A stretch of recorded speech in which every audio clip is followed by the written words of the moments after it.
Good day to you, partner. I'm keen, and I can already tell that I'll be your best friend in this forsaken cave.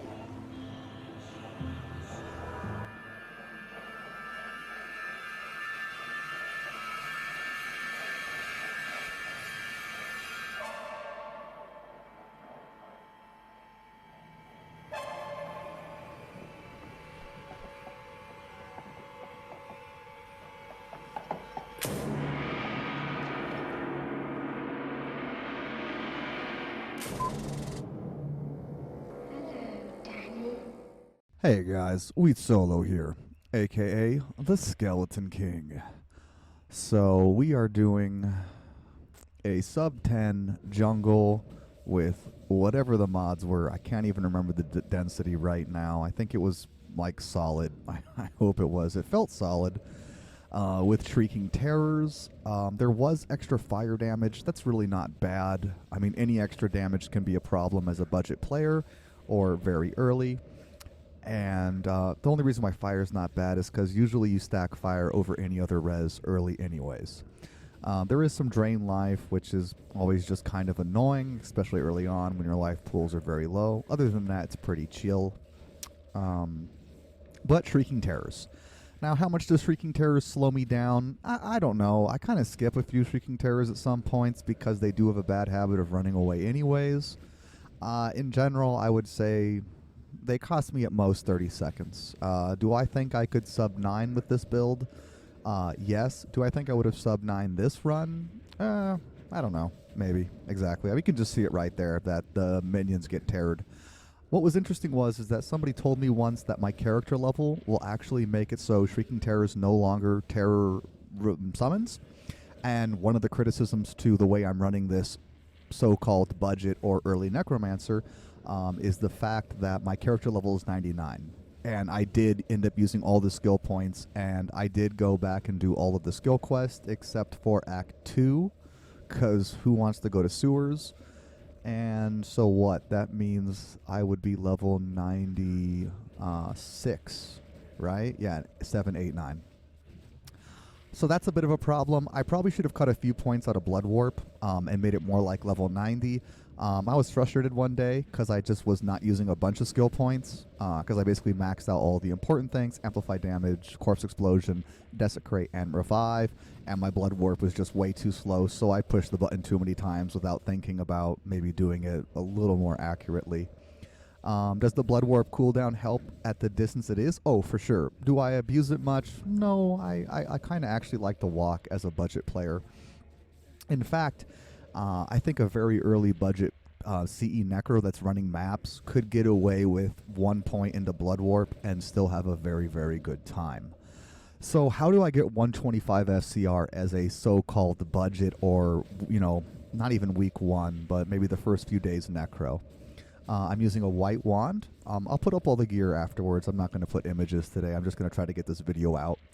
And I'm going to show the gear, so it's not too big of a deal. A white wand with plus 3 CE, or a white... I have to say, so a white wand that rolled plus 3 CE that I then made the white rune word in Dolan IO. Also a Splendor Shield, same thing, with a 3 CE roll. It does have to roll 25 FCR to make it work with this setup. Now, technically, I don't have FCR in my amulet, and I do not have FCR in my belt. So, actually, it'd be pretty easy to get FCR in both of those slots, even just with caster crafts. I'll put those images up just because it will be useful. How much do I think getting FCR is a necessity as CE? I would say as soon as possible. I would drop a couple of skills to get 125. Now, early on, skills affect you more than they will as your skill level increases. But yeah, even early on, I would drop like 2 skills, let's say, to get the next breakpoint for FCR. So a Splendor Shield that rolled 29 FCR. All I needed was 25, again with 3 CE. Now, how important is that? I think getting 2 CE is fine. I wouldn't get too hung up on like trying to wait. Yes, I know a dull IO early on is rare, like it is. Early on you're going to be struggling to get the runes you need to make rune words. But you also have to remember that pretty soon you're not going to give a crap anymore about a Dole and an IO wand rune. So if you get 2 CE, I would just make it, and hopefully you find a Dole IO if you get a 3 CE before you get better gear. And hey, if you get better gear, think about it this way: you got better gear now, and just making a fucking white wand with 1 less CE is probably worth it. Same goes for Splendor. Absolutely, for sure. What is it? Fucking like a Lum rune or something. It's really cheap, guys. Just 2 CE is fine. Would I do 1 CE? If I didn't have something better, yes, I would just make it. In fact, I'd probably just make it if you really had nothing, but I'm sure you could find something at that point to use. Some magic item, again, a cast or craft rare. I wouldn't craft necessarily a shield, again, because you're going to want to save your crafting items for the stuff where you're not necessarily going to get a good item. That would namely be the belt. An arachnid mesh would be hard to come by early on. Not really your chest. Again, you definitely could, depending on what gear you find and don't find, but like Sabazi's 2-piece is 60 FCR. Yes, the helm has 20, and then the helm plus the chest gives you 40 FCR. What else is there to say? Now, Sabazi's chest does take a lot of strength to wear. Hopefully you get at least 1 socket you can throw a helm. Just know that I have pretty low MAEK on this build. I do have another 2 tier runes because I just rolled them with more sockets, and then I also have 2 tier runes in the helm. Those are the only extra sources of mana after each kill. So if you're counting, that's 8 total. That wouldn't just be in your normal gear. I think you probably should be able to get that. I do have CVF for my Marowaks.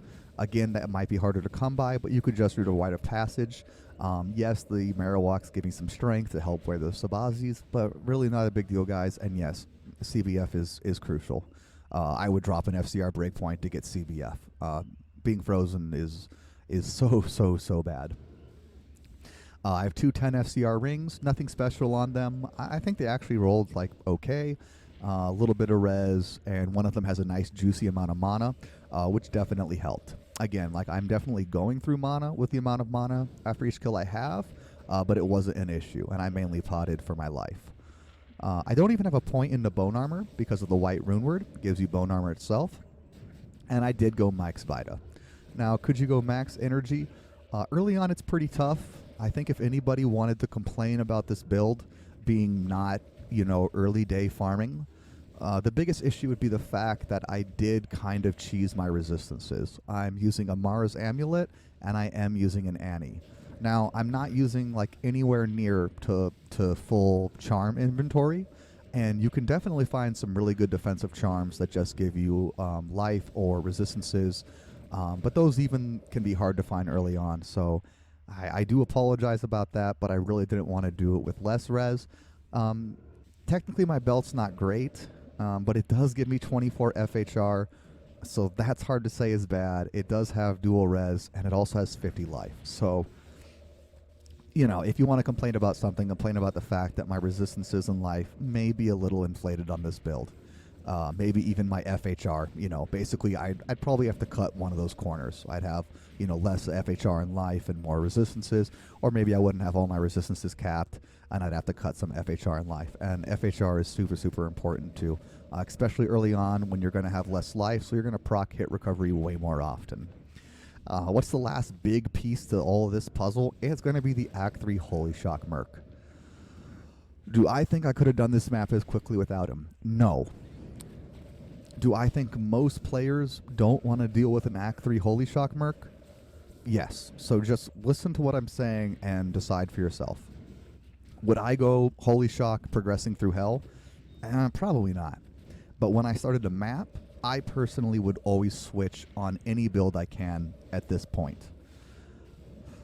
It's just fighting enemies with base less health is that good. Now, how functional is it? As you can see, he casts almost all the time. Side note, as you know how Corpse Explosion works, you can cast Corpse Explosion basically off screen. So if you want to play like that, does the Act 3 Merc help you? Probably not. But would the Act 3, Prayer Merc help you? Also probably not, because you're not taking damage. So it definitely does depend on your playstyle a bit. What are the other options early on that would be really good if you don't want to deal with Act 3 Holy Shock and you don't feel like you need the Prayer Merc? Act 5 is just super good. Why? Crushing Blow is broken, so if you can just get a Crushing Blow item on him, he will help destroy things. Act 4 Merc can cast Amplify, so yes, he's an option. I didn't like playing with him. Fuzzy does, so yes, he's there. If you never want to cast Amp, sure. Now, do I cast Amp? No. Did I cast Amp on the boss? Yes. Would Amp help as much as Act 3 Holy Shock? No way, not in my opinion. So the map is over. I was pretty happy with that run, and I'm going to show you the gear real quickly. Also, Vigor is just always good, and Insight's also an option for mana issues. So there you can see my white rune word, the Sabazi helm, which actually just has like pretty good rolls on it. Nothing special, but the armor actually is pretty amazing because it gives you a ton of stats. Some of them you don't really need at that point, like more strength, but it gives you life to make up for the fact that you have to put all those points in the strength originally. Marowaks are a really good source of CBF, but Rite of Passage would work pretty well. Again, the belt, it's actually pretty good, early on. And the rings, like that one has 3 LAEK as well, so that ring's actually pretty solid. The other ring was, I don't know. And there's my charm inventory. Could you run an Act 2 Merc? Sure. I don't see there's much reason to with this build. And could you run like an Act 4 Light Merc, not the dark one that has Amp? I don't know. Sure, that seems even worse than Act 3 Prayer Merc to me. Of course, there is Cleansing, and that's always a cute option for anybody who doesn't like dealing with poison and things like that. Another thing I get to highlight is actually the Heaven's Brethren set has an amazing full set bonus for your Act 3 Merc. Being the only Merc that can run a shield, you can put the entire set on him and still have glove, belt, and boots open. Unfortunately, you still need 20 FCR with a set of 20 FCR gloves to hit your max breakpoint, but that's still pretty cool that if you actually can come across an Arachnid Mesh, you can get a max FCR Act 3 Merc that simply. So here's my own stats so you can get an idea about them. I think it's pretty good. I was really happy with this run, and would I run CE starting next season? There's only one other option basically between Corpse Explosion in the first week of the game, and that would be DP as a Necromancer. And as of now, I'd probably go Corpse Explosion. All right, guys, Scale King out. GG. Come and play with us.